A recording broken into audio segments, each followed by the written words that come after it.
ಕೆಲಸನೇ ಮಾಡೋದು. ಇವತ್ತು ಗೋಪಿಗೌಡನ ಕುಟುಂಬ ರೈತರ ಕೆಲಸನೇ ಮಾಡೋದು. ನಾವು ನಮ್ಮ ಮನೆಗಳಿಗೆ ಹೋದಾಗ ರೈತರ ಕೆಲಸನೇ ಮಾಡಿ ಬರೋದು. ನೀನ್ ನಮಗ್ ಬಂದು ರೈತರ ಬಗ್ಗೆ ಹುಗಿ ಬಂಡಿ ಬಿಡೋಕ್ ಬರಬೇಡ. ನೀನು ಪುನೀತ್ ಕೆರೆಹಳ್ಳಿ ನೀನೆಷ್ಟು ಗೋವು ಸಾಕಿದೀಯಾ ಅನ್ನೋದಕ್ಕೆ ಮುಂಚೆ ಬಂದು ನನ್ನ ಮನೆ ಹತ್ರ ನೋಡ್ಕೊಂಡೋಗು.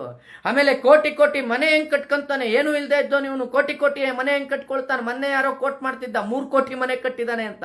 3 ಕೋಟಿ ಬೇಡ ವರ್ತೂರ್ ಸಂತೋಷ್, 1 ಕೋಟಿ ತಗೊಂಡು ಬಾ, ನನ್ನ ಮನೆ ಜಾಗ ಎಲ್ಲವನ್ನೂ ಕೊಡ್ತೀನಿ ನಿನಗೆ. ಕೊಡೋಕ್ಕಾಗತ್ತಾ ನಿನಗೆ?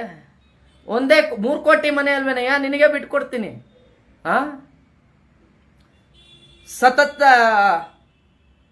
5-6 ದಶಕಗಳಿಂದ ತನ್ನ ಜೀವನವನ್ನೇ ಸೆವೆಸಿದ ನನ್ನ ತಂದೆ ಮತ್ತು ನನ್ನ ತಮ್ಮ ಒಂದು ಮನೆ ಕಟ್ಕೊಳ್ತಾ ಇದ್ರೆ ಅದನ್ನು ತಗೊಂಡು ಬಂದು ನನ್ನ ತಲೆ ಕಟ್ತಿರಲ್ಲ. ನಾಚಿಕೆ ಆಗೋದಿಲ್ಲ ನಿಮಗೆ? ನಾಚಿಕೆ ಆಗೋದಿಲ್ಲ ನಿಮಗೆ? ಇಡೀ ಮನೆಯ ಖರ್ಚು 60 ಲಕ್ಷದಲ್ಲಿ ಮುಗಿದಿದೆ. ಅದನ್ನ ನಮ್ಮ ಮನೆ ತಂದೆ ತಾಯಿ ಅವ್ರಿಗೆ ಬರ್ತಾ ಇರ್ತಕ್ಕಂಥ ಇನ್ಕಮ್ ಏನು, ಎಷ್ಟು ವರ್ಷಕ್ಕೆ ಆದಾಯ, ಎಷ್ಟು ಅಡಿಕೆ ಗಿಡಗಳಿದೆ, ಎಷ್ಟು ಕಾಫಿ ತೋಟಗಳಿದಾವೆ. ಈಗಲೂ ಅದು ಕಾಫಿ ತೋಟ. ನೀನು ಮಾತಾಡ್ತೀಯಲ್ಲ ರೈತ ರೈತ ಅಂತ. ಹೋಗಿ ನನ್ನ ತಂದೆ ನೋಡು, 2.5 ಎಕರೆ ಕಾಫಿ ತೋಟ ಇದೆ. ಎಷ್ಟು ಬರುತ್ತೆ ವರ್ಷಕ್ಕೆ ಇನ್ಕಮ್ ಅಂತ ನನ್ನ ತಂದೆನ ಹೋಗಿ ಕೇಳು, ಹೇಳ್ತಾರೆ. ನಾಚಿಕೆ ಮಾನ ಮರ್ಯಾದೆ ಇಲ್ವೇನ್ರಯ್ಯ? ನನ್ನ ತಮ್ಮನ ಮಂತ್ಲಿ ಇನ್ಕಮ್ ಏನು, ಅವನೇನ್ ಮಾಡ್ಕೊಂಡಿದ್ದಾನೆ? ಹೋಗಿ ಕೇಳು. ಆರೋಪ ಯಾವುದೋ ಒಬ್ಬ ಅವನ್ಯಾವನೋ ಮಾಡ್ದ ಅಂತ ಹೇಳಿ ಅದನ್ನ ನೀನು ಇಟ್ಕೊಂಡು ಮಾತಾಡೋದಕ್ಕೆ ಮುಂಚೆ ಆಮೇಲೆ ಹೇಳ್ತೀಯ ಅಮಾಯಕನ ಯಾರೋ ಕೊಂದ್ರಂತೆ. ಗೊತ್ತಾ ನಿನಗೆ ಕೇಸು? ಈಗ ಆ್ಯಕ್ಚುಲಿ ಹೇಳ್ಬೇಕಂದ್ರೆ ನಿನ್ನನ್ನು ಒಬ್ಬನ ವಿಟ್ನೆಸ್ ಮಾಡ್ಬೇಕು ನಾನೀಗ. ನೀನು ಬುಡಕ್ ಬಂದು ತಲುಪಿಸ್ತಾರೆ, ಯಾರೋ ಬಂದು ಹಿಂದೆ ಕುಳಿತು ಮಾತಾಡಿಸ್ತಾರಲ್ಲ, ಅವ್ರು ಹೇಳಿದ್ದನ್ನೆಲ್ಲ ಸರಿ ಅನ್ಕೊಂಡು ಹೋದ್ರೆ ವರ್ತೂರ್ ಸಂತೋಷ್ ಹಾಳಾಗಿ ಹೋಗ್ಬಿಡ್ತೀರಿ. ತಂದಿಡು. ನಿನ್ನ ಹತ್ರ ಬಂದು ಹಾರ ಶಾಲು ಹಾಕಿ ಅವನ್ಯಾವನ್ ಗೋರಕ್ಷಕ, ನೀನು ನಿಜವಾದ ಗೋರಕ್ಷಕ ಅಂದಾಗ ನೀನು ಹಿಗ್ಗು. ಆದರೆ ಮತ್ತೊಂದು ಕಡೆ ಎಲ್ಲೋ ನಮ್ಮನ್ನು ಕುಗ್ಗಿಸುವ ಪ್ರಯತ್ನ ಮಾಡಬೇಡ. ನಿನಗೆ ತಂದು ಶಾಲು ಹಾಕಿ ಸನ್ಮಾನ ಮಾಡಿ ನಿನ್ನನ್ನು ಹೊಗಳುವವರನ್ನ ನೀನು ಆರಾಧಿಸು, ಪ್ರೀತಿಸು. ಆದ್ರೆ ಆ ಶಾಲು ಹಾರ ಹಾಕೋ ಉದ್ದೇಶವೇ ಪುನೀತ್ ಕೆರೆಹಳ್ಳಿಗೂ ವರ್ತೂರ್ ಸಂತೋಷ್ಗೂ ತಂದಿಡೋದಾಗಿದ್ದಾಗ ಆಲೋಚನೆ ಮಾಡುವ ಶಕ್ತಿ ನಿನ್ನೊಳಗಿರ್ಬೇಕು. ಎಲ್ಲೋ ಬಳ್ಳಾರಿಗೆ ಹೋಗ್ತಾ ಇದ್ರೆ ಬಳ್ಳಾರಿಗೆ ಹೋಗಿ ಬರ್ಬೇಕು. ಅಲ್ಲಿ ಯಾವುದೋ ರೈತಾಪಿ ವರ್ಗ ಮಾಡೋ ಕೆಲ್ಸಕ್ಕೆ ಅಲ್ಲೋಗಿ ನಿನ್ನ ಬೇಳೆ ಬೇಯಿಸ್ಕೊಳ್ಳೋಕೆ ಕೈಕಾಲು ಮುರಿದೋದ್ಮೇಲೆ ಏನ್ ಮಾಡಬೇಕು? ನೀನ್ ಹೇಳ್ಬೇಕಾಗಿಲ್ಲ ಕೈಕಾಲು ಮುರಿದೋದ್ಮೇಲೆ ಏನ್ ಮಾಡಬೇಕು ಅಂತ. ನೀನೇನ್ ಮಾಡ್ತಿದೀಯ ಅದನ್ನ ಹೇಳು. ಕೈಕಾಲು ಮುರಿದೋದ್ಮೇಲೆ ನೀನ್ ಹೇಳು, ಎಷ್ಟು ವರ್ಷಗಳಿಂದ ಸಾಕಿದೀಯಾ, ಎಷ್ಟು ಎತ್ತುಗಳನ್ನು ಮಣ್ಣು ಮಾಡಿದೀಯಾ, ನೀನ್ ಹೇಳು. 2 ವರ್ಷ ಇಟ್ಕೊಂಡು 3ನೇ ವರ್ಷಕ್ಕೆ ಮಾರೋದಲ್ಲ, ವಯಸ್ಸಾದಾಗ ಮಾರೋದಲ್ಲ. ಯಾವುದೋ 1-2 ಇಟ್ಕೊಂಡು ನಾನು ಕೊನೆವರೆಗೂ ಇಟ್ಕೊಂಡಿದ್ದೀನಿ ಅಂತ ಹೇಳೋದಲ್ಲ. ನೀವು ಮಾಡೋದು ವ್ಯಾಪಾರ ಆದ್ಮೇಲೆ ವ್ಯಾಪಾರ ಮಾಡ್ಕೊಂಡಿರ್ಬೇಕು. ಅಥವಾ ನೀವು ಮಾಡೋದು ಸಂರಕ್ಷಣೆ ಅಂದ್ರೆ ಅದು ನಿಮ್ಮ ಮಾಡಿ. ನಾವು ಯಾವತ್ತಾದ್ರೂ ನೀವು ಸಂರಕ್ಷಣೆ ಮಾಡ್ತಿಲ್ಲ ಅಂತ ಹೇಳ್ಕೊಂಡು ಬಂದಿದ್ದೀವ? ಯಾವತ್ತಾದ್ರೂ ನಿಮ್ಮನ್ನ ವ್ಯಾಪಾರ ಮಾಡ್ತೀರಿ ಅಂತ ಹೇಳ್ಕೊಂಡು ಬಂದಿದ್ದೀವ? ನಮ್ಮ ದಾರಿಯೇ ಬೇರಿದೆ. ನಮ್ಮ ದಾರಿ ಕಡೆ ನಾವು ಹೋಗ್ತಿದ್ದೀವಿ, ನಮ್ಮ ಹೋರಾಟದ ಕಡೆ ನಾವು ಹೋಗ್ತಿದ್ದೀವಿ. ಆದ್ರೆ ನೀವು ನಮ್ಮ ವಿರುದ್ಧ ಬಂದಿದ್ದಾಕೆ? ಯಾವುದೇ ಒಂದೇ ಒಂದು ದಾಖಲೆ ನಿಮ್ಮ ಹತ್ರ ಇದ್ರೆ ವರ್ತೂರ್ ಸಂತೋಷ್, ನಾನು ಈಗಲೂ ನಿಮಗೆ ಹೇಳ್ತಾ ಇದ್ದೀನಿ, ವರ್ತೂರ್ ಸಂತೋಷ್, ನಿಮ್ಮ ಹತ್ರ ಯಾವುದಾದ್ರೂ ಒಂದೇ ಒಂದು ದಾಖಲೆ ರಾಷ್ಟ್ರ ರಕ್ಷಣಾ ಪಡೆಯ ಕಾರ್ಯಕರ್ತರು ಅಥವಾ ಪುನೀತ್ ಕೆರೆಹಳ್ಳಿ ರೈತರ ಗಾಡಿ ಹಿಡಿದಿದ್ದಾರೆ ಅನ್ನೋದಕ್ಕೆ ನಿಮ್ಮ ಹತ್ರ ಒಂದೇ ಒಂದು ದಾಖಲೆ ಇದ್ರೆ ತೋರಿಸಿ. ಆಗ ಕುಳಿತು ಮಾತಾಡೋಣ. ಇಡೀ ನಾಡಿನ ಜನರ ಕ್ಷಮೆ ನಾನು ಕೇಳ್ತೇನೆ. ಇಲ್ಲ ಅಂತ ಅಂದ್ರೆ ಇಷ್ಟು ದಿನ ಮಾತಾಡಿದಕ್ಕೆ ನೀವು ಕ್ಷಮೆ ಕೇಳ್ತೀರಾ ನೀವು ಕ್ಷಮೆನ? ನಿಮಗೆ ಮೆಸೇಜ್ ಮಾಡಿ ಹೇಳಿದ್ದೆ, ತಂದಿಡ್ತಾರೆ, ಮುಂದೊಂದು ದಿವಸ ಬೀದಿಗೆ ಬರ್ಬೇಕಾಗತ್ತೆ. ನೀವು ನಿಮ್ಮ ಬಗ್ಗೆ ಮಾತಾಡೋದಕ್ಕೆ ಶುರುವಾದಾಗ ನಾವು ಮಾತಾಡ್ಲಿಲ್ಲ, ನಾವು ತಡೆದ್ವಿ, ಕಾದ್ವಿ. 3 ತಿಂಗಳು ಸತತವಾಗಿ ಇವತ್ತು ಸರಿ ಹೋಗ್ತಾರೆ, ನಾಳೆ ಸರಿ ಹೋಗ್ತಾರೆ, ನಮ್ಮೋರೇ ಅನ್ಕೊಂಡು ನಾವು ಸುಮ್ಮನೆ ಬಂದ್ವಿ. ಸರಿ ಮಾಡುವ ಪ್ರಯತ್ನ ಮಾಡಿದ್ವಿ. ಸರಿ ಹೋಗದೆ ಇದ್ದಾಗ ಸರಿಪಡಿಸ್ಬೇಕಾಗತ್ತೆ. ಈಗ ನಮ್ಮ ಬಗ್ಗೆ ಮಾತಾಡ್ತಾರೆ, ಅವ್ರು ಸರಿ ಇಲ್ಲ, ಅವ್ರು ಅಂತ ಮಾತು ಮಾತಾಡ್ತಾರೆ. ಅಂತ ಮಾತುಗಳನ್ನು ಮಾತಾಡುವಂತ ಮಾಡಿದ್ಯಾರು? ನಾನು ಯಾವುದೋ ಮನೆ ಕಟ್ತೀನಿ, ನಾನು ಅಂತವನು, ನಾನು ಇಂಥವನು, ಅವನ್ಯಾವನು, ಗೋರಕ್ಷಣೆ ಅಂದ್ರೆ ಯಾವುದು ಗೋರಕ್ಷಣೆ? ನಿನ್ನಿಂದ ನಾವು ಕಲಿಬೇಕಾಗಿಲ್ಲ. ನಿನ್ನಿಂದ ನಾವು ಕಲಿಬೇಕಾಗಿಲ್ಲ. ಪೂಜೆ ಮಾಡುವಾಗ ನಿನ್ನೊಳಗೆ ಸ್ವಾರ್ಥ ಇರುತ್ತೆ, ಇದು ನನ್ನ ಮನೆಯನ್ನು ಉದ್ಧಾರ ಮಾಡಲಿ ಅಂತ. ನನಗೆ ಪೂಜೆ ಮಾಡುವಾಗ ಇದು ಈ ನೆಲದ ನಂಬಿಕೆ ಅನ್ನುವ ಭರವಸೆ ನನಗಿರುತ್ತೆ. ಈ ನೆಲದ ಪ್ರತಿಯೊಬ್ಬರು ಕೂಡ ಗೋವುಗಳನ್ನು ಪೂಜೆ ಮಾಡ್ತಾನೆ, ಇದು ನಮ್ಮ ನಂಬಿಕೆ. ಆ ನಂಬಿಕೆಯನ್ನು ಯಾರಾದ್ರೂ ಕಡಿತೀವಿ ಅಂತ ಅಂದಾಗ ಅದ್ರ ವಿರುದ್ಧ ನಿಂತು ಮಾತಾಡೋ ಶಕ್ತಿ ನನಗೆ ಆ ಭಗವಂತ ಕೊಟ್ಟಿದ್ದಾನೆ. ಈ ನೆಲದ ಸಂಸ್ಕೃತಿಯನ್ನು ಕಾಪಾಡ್ಕೋಬೇಕಾಗಿರೋದು ನಮ್ಮ ಕರ್ತವ್ಯ ಅಂತ ಹೇಳಿ ನಾವು ಅದ್ರ ಜೊತೆಗೆ ನಿಲ್ತೇವೆ. ಬೀದಿಲಿ ಇರೋದನ್ನ ಸಾಕ್ರಿ, ಅಲ್ಲಿರೋದಕ್ಕೆ ಸಾಕ್ರಿ, ಮೇವು ಕೊಡಿ. ನಿನ್ನಿಂದ ನಾವು ಕಲಿಬೇಕಾಗಿಲ್ಲ ಏನ್ ಮಾಡಬೇಕು ಅನ್ನೋದನ್ನ. ನೀನ್ ನಮಗೆ ಹೇಳಬೇಕಾಗಿಲ್ಲ ಏನ್ ಮಾಡಬೇಕು ಅನ್ನೋದನ್ನ. ನೀನು ಏನು ಮಾಡಬೇಕು ಅದನ್ನ ನೀನು ಮಾಡಿದ್ರೆ ಸಾಕು. ಅದನ್ನ ನೀನ್ ಮಾಡಿದ್ರೆ ಸಾಕು. ನಾನು ಮತ್ತೆ ಹೇಳ್ತಾ ಇದ್ದೇನೆ ವರ್ತೂರು ಸಂತೋಷ್ ಅವರಿಗೆ, ಇದನ್ನು ಇಲ್ಲಿಗೆ ನಿಲ್ಲಿಸಬೇಕು ಅಂತ ಅಂದ್ರೆ ಅದಕ್ಕೆ ನೀವು ಪುಲಿಸ್ ಸ್ಟಾಪ್ ಇಡಬೇಕು. ಆರಂಭ ಮಾಡಿದ್ದು ನೀವು, ಅದಕ್ಕೆ ನೀವೇ ಕೊನೆಗಾಣಿಸಿದ್ರೆ ಕೊನೆ ಆಗತ್ತೆ. ಇಲ್ಲ ಅಂತ ಅಂದ್ರೆ ಅದು ಹೀಗೆ ಮುಂದುವರಿತಾನೇ ಹೋಗುತ್ತೆ.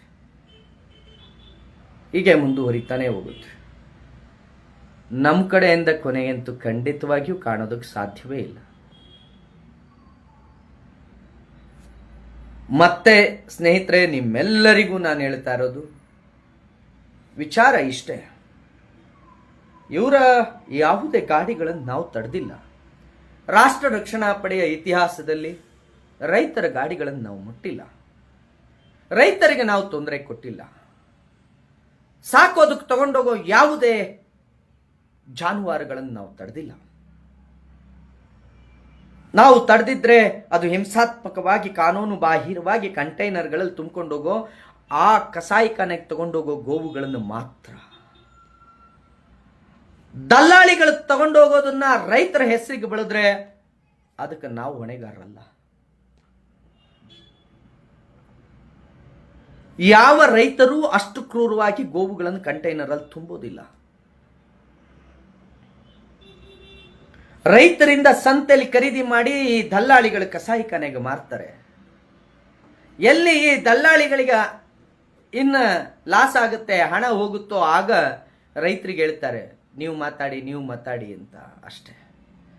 ಆದರೆ ನಾನು ಮತ್ತೆ ಮತ್ತೆ ಹೇಳ್ತಾ ಇದ್ದೇನೆ, ಯಾವುದೇ ದಲ್ಲಾಳಿಗಳಾಗಿರ್ಬೋದು, ನೀವು ಕಸಾಯಿಖಾನೆಗೆ ಮಾರುವ ಈ ದಲ್ಲಾಳಿ ಕೆಲಸವನ್ನು ನಿಲ್ಲಿಸಿದ್ರೆ ನಿಮಗೆ ಒಳ್ಳೇದು. ಈ ಹಿಂದೆ ಎಲ್ಲರೂ ಸೇರ್ಕೊಂಡು ಮೀಟಿಂಗ್ ಮಾಡಿದ್ದೀರಿ, ಇಷ್ಟಿಷ್ಟು ಲಕ್ಷ ಅಂತ ಹೇಳಿ ಸುಪಾರಿ ಕೊಟ್ಟಿದ್ದೀರಿ ನಮ್ಮ ತಂಡದ ಮೇಲೆ. ಏನಾಯ್ತು? ಸುಪಾರಿಯ ದುಡ್ಡು ಹೋಯ್ತು, ಕೆಲಸವೂ ಆಗಲಿಲ್ಲ. ಆಗ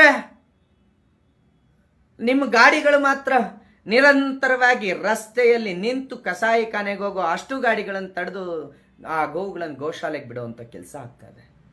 ಅದರಲ್ಲಿ ಒಂದೆರಡನ್ನ ನೀವು ಗಿಮಿಕ್ ಮಾಡಿ ಮತ್ತೇನೋ ಮಾಡಿ ಅದಕ್ಕೆ ಏನೇನೋ ಮಾಡಿ ಒಂದೆರಡು ಗಾಡಿಗಳನ್ನು ಬಿಡಿಸ್ಕೊಂಡಿದ್ದೀರಿ. ನನಗೂ ಗೊತ್ತಿಲ್ಲ, ನಮ್ಮ ಗಮನಕ್ಕೇನು ಇಲ್ಲ ಅಂತ ಅಲ್ಲ. ಆದರೆ ಆ ಹೋರಾಟವನ್ನು ಸದಾ ಕಾಲ ಜೀವಂತವಾಗಿಟ್ಟು ಈ ರಾಷ್ಟ್ರದಲ್ಲಿ ಗೋವನ್ನು ಪೂಜೆ ಮಾಡಲಾಗ್ತಿತ್ತು. ಆ ಪೂಜೆ ಮಾಡುವ ನೆಲದಲ್ಲಿ ಅದರ ವಧೆಯನ್ನು ನಾವು ಖಂಡಿತ ಒಪ್ಪಿಕೊಳ್ಳಿಕ್ಕೆ ಸಾಧ್ಯವೇ ಇಲ್ಲ. ಅದು ನಮ್ಮ ಕಣ್ಣು ಮುಂದೆನೆ ಆ ಕೃತ್ಯ ನಡೆಯುವಾಗ ಕಣ್ಣು ಮುಚ್ಚಿ ಕೂರುವ ಸಮಾಜ ನಮ್ದಲ್ಲ. ಸತ್ತಂತೆ ಬದುಕುವ ಸಮಾಜ ನಮ್ದಲ್ಲ. ಯಾವುದನ್ನು ನಾವು ಪೂಜೆ ಮಾಡ್ತೀವೋ, ಯಾವುದನ್ನು ನಾವು ಆರಾಧಿಸ್ತೀವೋ ಅದನ್ನು ನಮ್ಮ ಕಣ್ಣು ಮುಂದೆ ನೀವು ಕಡಿತೀವಿ, ಅದನ್ನ ಸಾಯಿಸ್ತೀವಿ ಅನ್ನೋದಾದ್ರೆ, ಅದನ್ನು ವಧೆ ಮಾಡ್ತೀವಿ, ಅದನ್ನ ಹಿಂಸಿಸ್ತೀವಿ ಅನ್ನೋದಾದ್ರೆ ಅದರ ವಿರುದ್ಧ ನಾವು ಯಾವಾಗಲೂ ಧ್ವನಿಯಾಗಿರ್ತೇವೆ.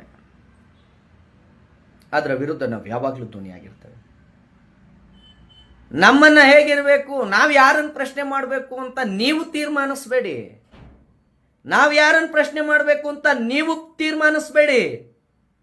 ನೀವು ಹೇಗೆ ಇರಬೇಕು ಅನ್ನೋದನ್ನು ಮಾತ್ರ ನೀವು ತೀರ್ಮಾನ ಮಾಡಿ.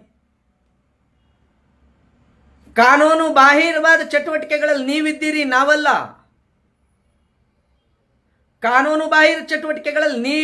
ನಾವಲ್ಲ. ಈ ದೇಶದ ಸಂವಿಧಾನಕ್ಕೆ, ಈ ನಾಡಿನ ಕಾನೂನಿಗೆ ಗೌರವ ಕೊಡದೆ ಗೋವುಗಳನ್ನು ಕಸಾಯಿಖಾನೆ ನೀವು ಮಾರ್ತೀರಿ ಅನ್ನೋದಾದ್ರೆ, ಅದನ್ನು ತಗೊಂಡು ಹೋಗ್ತೀರಿ ಅನ್ನೋದಾದ್ರೆ, ಆ ತೆಗೆದುಕೊಂಡು ಹೋಗುವ ಮಾರ್ಗ ಮಧ್ಯದಲ್ಲಿ ರಾಷ್ಟ್ರ ರಕ್ಷಣಾ ಪಡೆಯ ಸೈನಿಕರು ನಿಂತಿರ್ತಾರೆ. ಅವರನ್ನು ದಾಟಿ ತೆಗೆದುಕೊಂಡು ಹೋಗಬೇಕು ಅನ್ನೋದನ್ನು ನಾನು ಈ ಮೂಲಕ ನಿಮಗೆ ತಿಳಿಸೋಕೆ ಇಷ್ಟಪಡ್ತೇನೆ. ಲಂಚ ಕೊಟ್ಟು ಅಧಿಕಾರಿಗಳನ್ನು ಕೊಂಡ್ಕೊಳ್ಬಹುದು, ಲಂಚ ಕೊಟ್ಟು ಅಧಿಕಾರಿಗಳನ್ನು ಕೊಂಡ್ಕೋಬಹುದು, ಆದರೆ ರಾಷ್ಟ್ರ ರಕ್ಷಣಾ ಪಡೆಯ ಒಬ್ಬನೇ ಒಬ್ಬ ಕಾರ್ಯಕರ್ತರನ್ನು ನೀವು ಕೊಂಡ್ಕೊಳ್ಳೋದಕ್ಕೆ ಸಾಧ್ಯ ಇಲ್ಲ. ಯಾಕೆ ಅಂತ ಅಂದ್ರೆ ರಾಷ್ಟ್ರ ಮತ್ತು ನೆಲದ ಮೇಲಿನ ಅಭಿಮಾನದಿಂದ ನಮ್ಮ ಸಂಸಾರ ಜೀವನವನ್ನೇ ಬಿಟ್ಟು, ವೈಯಕ್ತಿಕ ಜೀವನವನ್ನೇ ಬಿಟ್ಟು ನಾವು ಬಂದಿಲ್ಲಿರೋದು ಯಾಕೆ ಅಂತ ಅಂದ್ರೆ ನಮ್ಮ ನಂಬಿಕೆಗಳನ್ನು ಉಳಿಸಿಕೊಳ್ಳೋದಕ್ಕೆ. ನಮ್ಮ ನಂಬಿಕೆಗಳ ಮೇಲೆ ದೌರ್ಜನ್ಯ ನಡೆದಾಗ ಅದನ್ನು ಪ್ರಶ್ನೆ ಮಾಡುವ ಸಮಾಜ ಇನ್ನೂ ಬದುಕಿದೆ ಅನ್ನೋದನ್ನ ನಾಡಿಗೆ ತೋರಿಸೋದಕ್ಕೆ, ಹೋರಾಟವನ್ನು ಜೀವಂತವಾಗಿ ಇಡ್ಲಿಕ್ಕೆ. ಇವತ್ತಲ್ಲ ನಾಳೆ ಸಂಪೂರ್ಣ ಗೋಹತ್ಯೆ ನಿಷೇಧವನ್ನು ನಾವು ಮಾಡಿಯೇ ಮಾಡ್ತೇವೆ, ಆದರೆ ಅಲ್ಲಿಯವರೆಗೂ ನಮ್ಮ ಹೋರಾಟ ನಿರಂತರವಾಗಿರುತ್ತೆ. ಮಲಗಿರುವ ಹಿಂದೂ ಸಮಾಜ ಎಚ್ಚೆತ್ತುಕೊಂಡು ಎದ್ದು ಬರುತ್ತೆ. ಇಡೀ ಹಿಂದೂ ಸಮಾಜ ಎದ್ದು ಬರೋದ್ರೊಳಗಡೆ ನೀವು ನಿಮ್ಮ ಕಸಾಯಿಖಾನೆಗಳನ್ನು ನೀವಾಗೆ ಮುಚ್ಚಿಕೊಂಡ್ರೆ ಒಳ್ಳೆಯದು. ಇಲ್ಲ ಅಂತ ಅಂದ್ರೆ ಈ ಜಾಗೃತಿಯ ಹೋರಾಟವನ್ನು ನಾವು ಮಾಡ್ತಾ ಮಾಡ್ತಾ ಮಾಡ್ತಾ ಮಾಡ್ತಾ ರಾಜ್ಯದ ಮೂಲೆ ಮೂಲೆಗೂ ವಿಸ್ತರಿಸ್ತಾ ಮಲಗಿರುವ ಪ್ರತಿಯೊಬ್ಬ ಹಿಂದೂಗಳನ್ನು ಬಡಿದೆಬ್ಬಿಸಿ ಎಚ್ಚರ ಮಾಡಿಕೊಂಡು ಕರ್ಕೊಂಡು ಬರ್ತವೆ.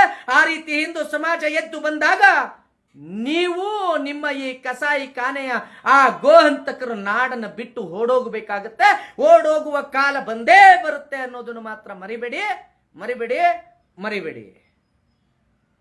ವರ್ತೂರು ಸಂತೋಷ್ ಅವರೇ, ಕೊನೆಯದಾಗಿ ನಿಮಗೆ ಹೇಳೋದು, ಅಕ್ರಮ ಕಸಾಯಿಖಾನೆಗಳ ವಿರುದ್ಧದ ನಮ್ಮ ಹೋರಾಟ ಮತ್ತು ಗೋಹತ್ಯೆ ವಿರುದ್ಧದ ನಮ್ಮ ಹೋರಾಟಕ್ಕೆ ನೀವು ಅಡ್ಡ ಬರಬೇಡಿ.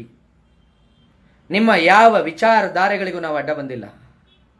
ನಿಮ್ಮ ಬಗ್ಗೆ ವೈಯಕ್ತಿಕ ದ್ವೇಷ ನಮಗಿಲ್ಲ. ಆದರೆ ವಿನಾಕಾರಣ ನಮ್ಮನ್ನು ಕೆಣಕೊಂಡು ಬಂದಿದ್ದೆ ಆದರೆ ಅದಕ್ಕೆ ತಕ್ಕ ಉತ್ತರ ಕೊಡುವ ತಾಕತ್ತು ನಮಗಿದೆ.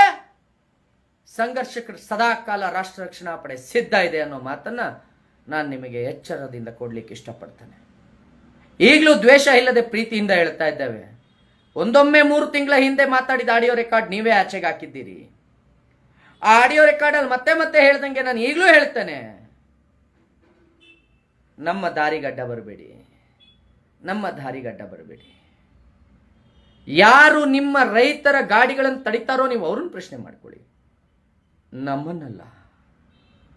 ನಮ್ಮ ದಾರಿಗಡ್ಡ ಬರಬೇಡಿ. ಪ್ರಶ್ನೆ ಮಾಡುವಾಗ ನೇರವಾಗಿ ಹೆಸರು ಹೇಳಿ ಪ್ರಶ್ನೆ ಮಾಡಿ.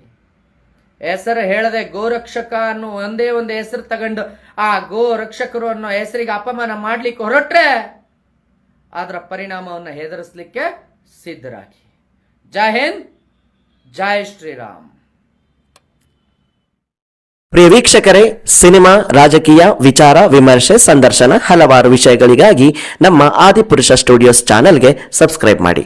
ಲೈಕ್, ಶೇರ್, ಕಮೆಂಟ್ ಮಾಡುವುದರ ಮೂಲಕ ನಿಮ್ಮ ಬೆಂಬಲ ವ್ಯಕ್ತಪಡಿಸಿ. ಮತ್ತೆ ಸಿಗೋಣ.